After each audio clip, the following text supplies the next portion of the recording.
The vial glowed faintly on my doorstep, its crimson liquid swirling like a trapped sunset. I should have thrown it out. God knows I'd done it before, but something about this one, left under the pale glow of a Chicago moon, stopped me cold. By the third night, I was dreaming of him again, Elliot, the witch next door, with his sly grin and eyes that burned like embers. My name's Caleb Monroe, and I'm not the kind of guy who believes in magic. I'm a paramedic, 28, grounded in blood pressure readings and split-second decisions. Not spells or curses. But ever since Elliot moved into the brownstone next door, my life's been unraveling, one enchanted trinket at a time. It started with a sprig of lavender tied with red thread, left on my mailbox, then a crystal that hummed when I touched it. Now, these vials, each one pulling me deeper into dreams where I'm falling for him. Night after night, against my will, I tried confronting him. That first week, I marched over, lavender in hand, and banged on his door. Elliot answered, all lean frame and messy auburn hair, wearing a black sweater that clung to him like a secret. Caleb. Right, he said, voice smooth as whiskey. You got my gift. He didn't even pretend to be surprised.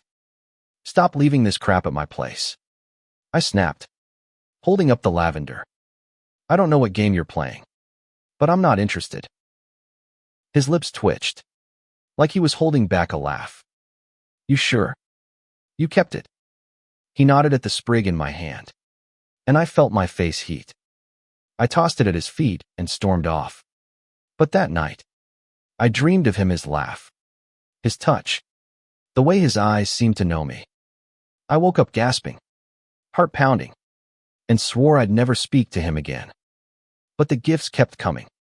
A feather that smelled of cedar, a coin etched with runes. Each one came with a note, written in his sharp, slanted handwriting, for Caleb, to see what's possible.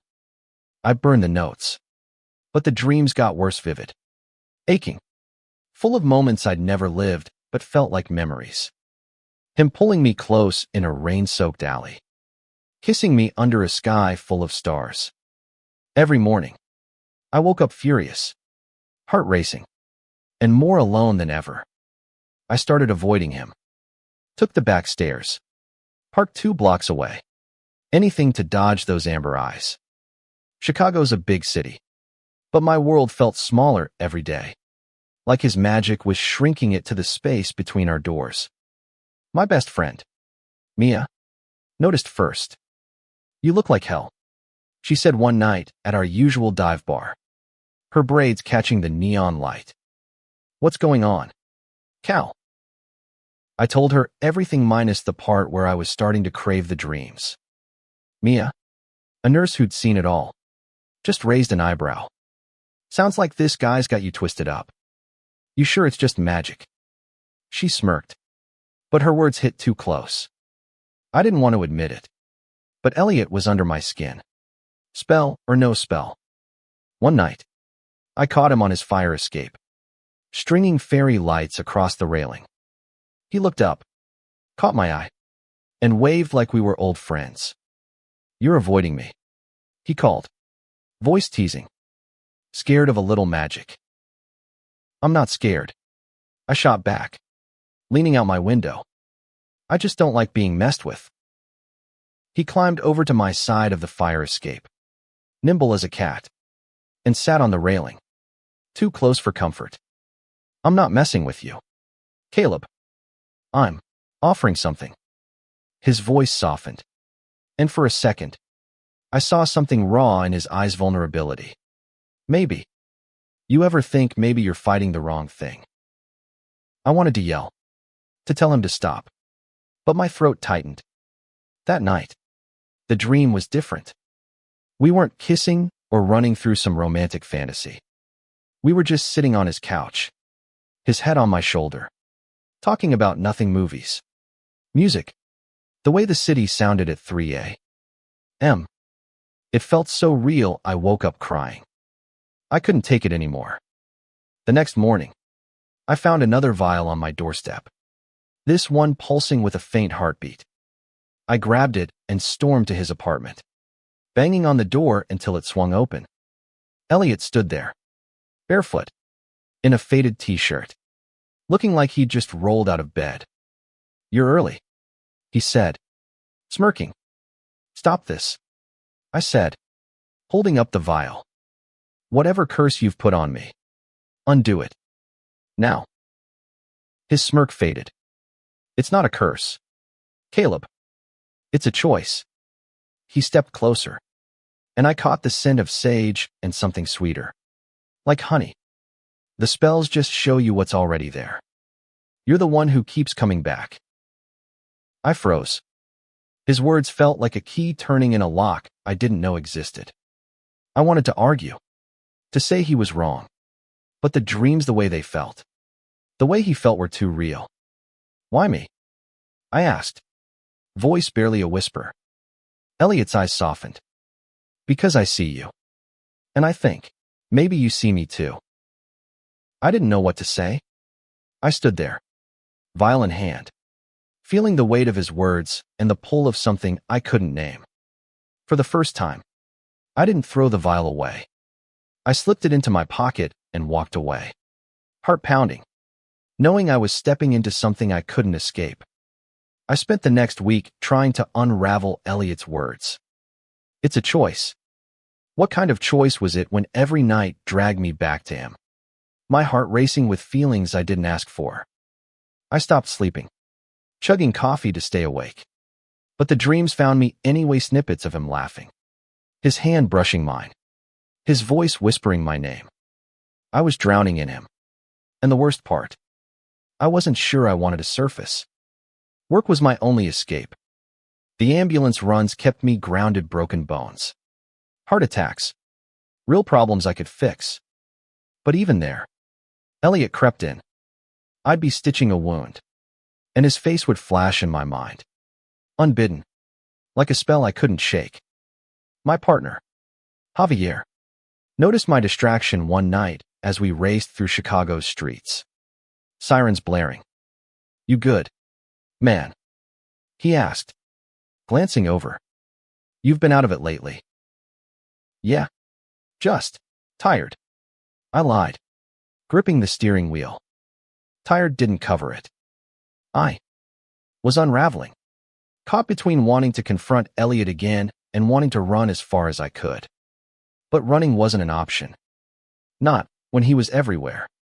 I'd see him on his balcony, watering plants that glowed faintly in the dark, or at the corner store, buying herbs and candles, flashing me that half smile that made my stomach flip. Each time, I felt the vial in my pocket, still unopened, burning like a coal against my thigh. I couldn't bring myself to throw it out, but I couldn't open it either. Not yet. Mia dragged me to a rooftop party that weekend, hoping to snap me out of it. The city sparkled below, all lights and noise, but I felt like I was underwater. She handed me a beer, eyes sharp. "You're not just tired, Cal. Spill it." I told her about the vial, the dreams, Elliot's cryptic words. She listened, then leaned back, crossing her arms. "Sounds like you're falling for him. Magic or not. Question is, are you going to do something about it?" "I'm not falling for anyone," I snapped, but the words felt hollow. Mia just smirked and left me to stew.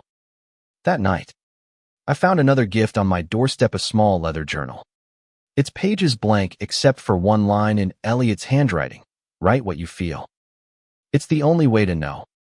I slammed it shut, heart pounding, and shoved it under my bed. But the dreams that night were relentless. Elliot and me in a park, his fingers laced with mine, his laugh echoing as we ran through the grass. I woke up clutching the pillow, my chest tight with something too big to name. I couldn't avoid him forever. The next evening, I saw him on the street, carrying a bag of groceries, his scarf fluttering in the wind. Before I could stop myself, I called out, "Elliot." He turned, surprise flickering across his face. Then a smile. Caleb, didn't think you'd ever say my name out loud. I ignored the jab, stepping closer. What's the deal with the journal? What do you want from me? He set the bag down, leaning against a lamppost. I want you to stop fighting it. The spell's theory not forcing you to feel anything. They're just showing you what's possible. What you write in that journal. That's you, not me. I stared at him, the city buzzing around us. And if I don't want this? If I don't want you? His smile faltered, just for a second.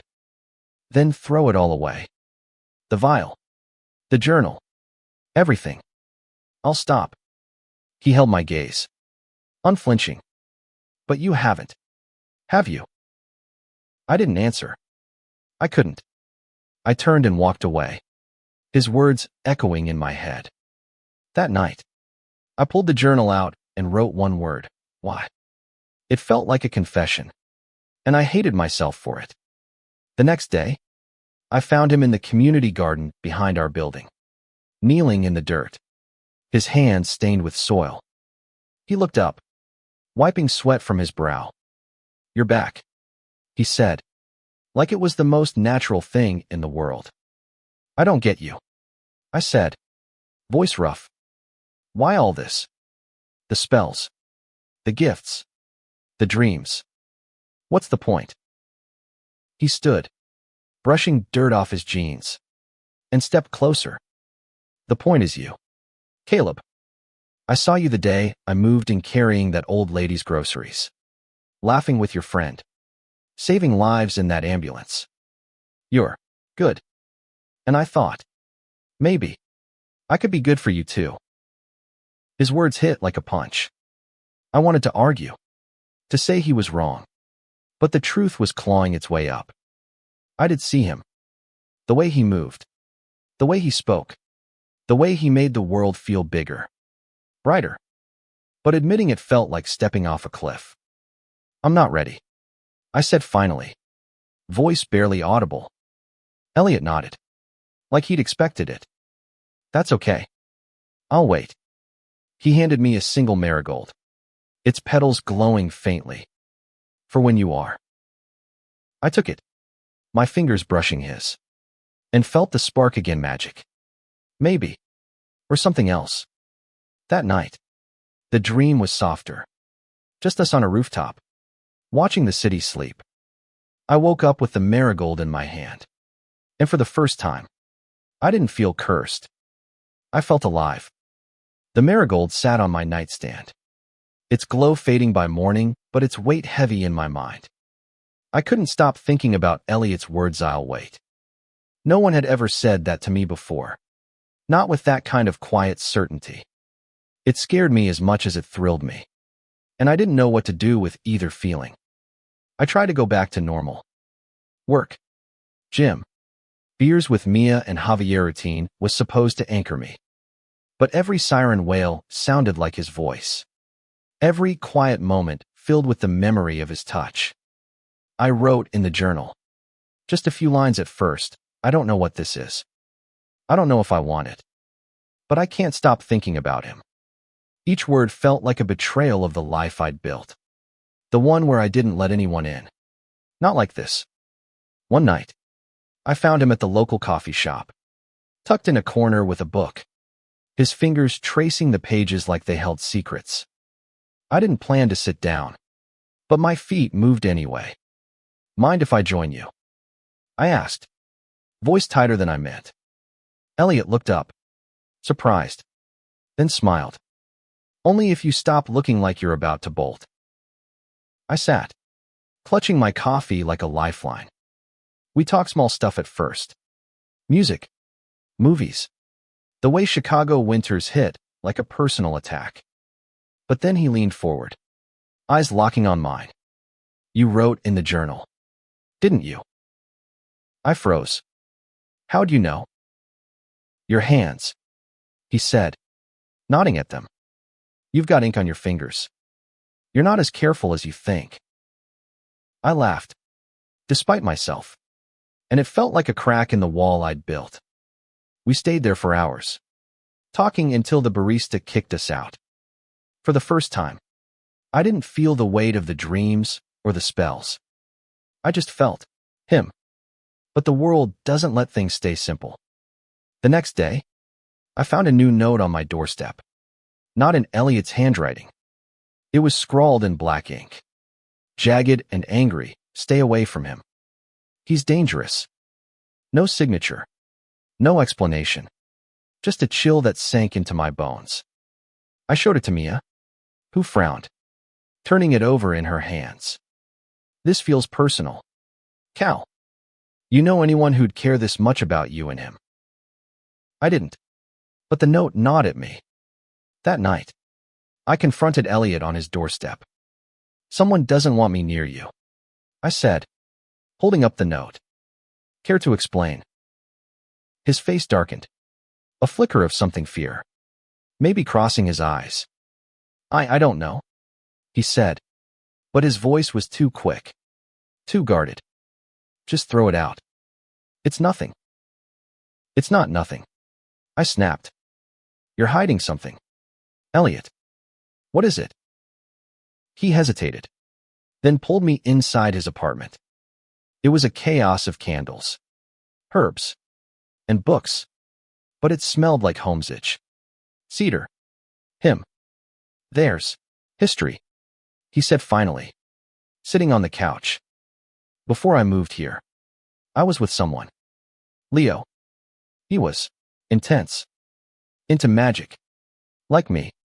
But darker. When I left, he didn't take it well. My stomach twisted. You think he wrote this? I don't know, Elliot said, running a hand through his hair. But if he did, you need to stay away from me. For your own safety. I laughed, sharp and bitter. You think I'm scared of some jealous ex? You're the one leaving me love spells. Elliot, you don't get to tell me to walk away now. He looked at me, eyes wide, then smiled a real, unguarded smile. You're stubborn as hell. You know that. Yeah, I said, stepping closer. And you're trouble. But I'm still here. That night, the dream was different, darker. Elliot and I were running, his hand gripping mine, shadows chasing us through Chicago's streets. I woke up sweating. The note's words burned into my mind. He's dangerous. But it wasn't Elliot I was afraid of. It was the pull between us. The way it was rewriting everything I thought I knew about myself. I wrote in the journal again, I'm scared. Not of him, but of what this means. I don't know how to be this person. The next morning, I found another note. This one worse, you'll regret this. Both of you. I didn't tell Elliot. I didn't want to see that fear in his eyes again. But I kept the vial close. Its glow a reminder of the choice I still hadn't made. The notes kept coming, each one uglier than the last. He'll ruin you. Stop now. They showed up in my mailbox, under my door, even taped to my ambulance at work. I didn't tell Elliot, but I started watching my back, scanning the streets for anyone who looked like they didn't belong. Chicago felt different now. Its shadows sharper, its nights colder. I stopped writing in the journal. It felt too much like tempting fate. But the dreams didn't stop Elliot and me. Always together. Always running from something I couldn't see. I woke up exhausted, torn between wanting to protect him and wanting to protect myself. Mia and Javier tried to help, tailing me on runs, checking in. But they couldn't fix this. No one could. One night, I found Elliot on the rooftop, staring at the skyline, a bottle of wine in his hand. You've been quiet, he said, not looking at me. What's wrong? I wanted to lie, to keep him safe, but the truth spilled out. I showed him the notes. All of them, crumpled and angry. His face went pale, his hands shaking as he read. This is Leo, he said, voice low. He's here. In the city. What does he want? I asked, Stepping closer, Elliot's eyes met mine, raw and scared. Me? Or to make sure no one else has me? I grabbed his hand, the vial in my pocket pulsing like a heartbeat. He doesn't get to decide that. I do. Elliot's breath hitched, and for a moment, we just stood there, the city humming below us. Then he kissed me soft, hesitant, like he was afraid I'd pull away. I didn't. I kissed him back, hard, like I could drown out the fear, the notes, the curse. It wasn't a dream. It was real, and it was mine. But reality doesn't let you hide. The next night, I came home to find my apartment trashed, books torn, furniture flipped, and a single word painted on the wall in red, mine. I called Elliot, my hands shaking as I dialed. He was there in minutes, his face pale as he took in the damage. "We need to end this," he said, voice tight. "I can break the spell. All of them. It'll stop Leo. But it'll stop us too." I froze. "What do you mean? Stop us?" He looked away, jaw tight. "The spells tie us together. Caleb. Break them, and you won't feel this anymore. You'll be free." I wanted to scream that I didn't want to be free. Not from him. But the fear in his eyes stopped me. "Do it," I said, voice breaking. "If it keeps you safe, do it." He nodded, pulling out a knife and a bundle of herbs. The ritual was quick words I didn't understand. The vial's glow fading as he crushed it underfoot. I felt it. The moment the spell broke, like a string snapping in my chest. The dreams stopped that night. For the first time in weeks, I slept in darkness, alone. But Leo wasn't done. A week later, he found a stall, pale, eyes like voids outside Elliot's apartment. He lunged, a blade glinting, but I was faster, tackling him to the ground. We fought, my paramedic training kicking in, until the cops arrived, sirens screaming. Leo was gone, but so was the weight of his threats. Elliot and I didn't talk about the spells after that. We didn't need to. The dreams were gone, but the feeling wasn't. We rebuilt. Slowly, coffee dates, late night talks, his hand in mine. One night, on the rooftop, he handed me a new journal, blank and unenchanted. "Write what you want," he said. "No spells. Just you." I wrote, "I choose him. Every day, every night. No magic needed." And when I kissed him under the Chicago stars, it wasn't a curse. It was a promise, one I'd keep, night after night, for as long as we had.